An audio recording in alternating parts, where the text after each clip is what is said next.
Hi guys, it's been a while. It's KJ TV. And for today's video is tapos ng ating waragainag, grape leaves. Ayan, ganito siya. Then ipi-freezer na natin so that kung kailan mo gustong magluto, lutuin mo na lang. O, diba?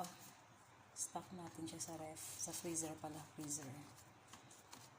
Frozen siya. Frozen siya. Ayan. So, ala, nag-reconnecting naman yung aking ano. 6M, shout out. Naka-live ako. Green screen. So, ito, upload tayo ng short video kasi wala tayong upload.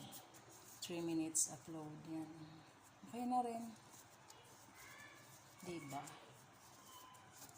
Parang kulang siya dito. Hindi siya magkakasya.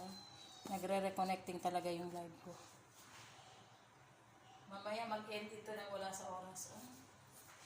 Ayoko pa namang i-end. Mamaya na lang siya mag-end. Okay, ayan. Malapit na tayo mag 3 minutes sa short video. So, kuha tayo ng isang container. Tupperware. Kumusta na kaya yung Tupperware sa Pinas? No?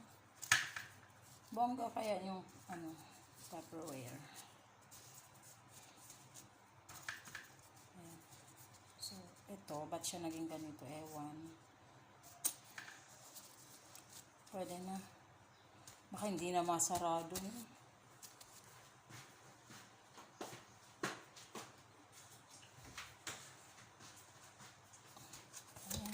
Close natin. Para i-freezer na lang natin to guys. Okay. So, meron pa tayo isang container.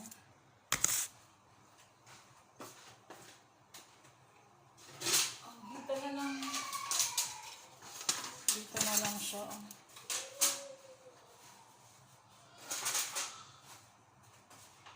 Here you go. Ayan, dito siya.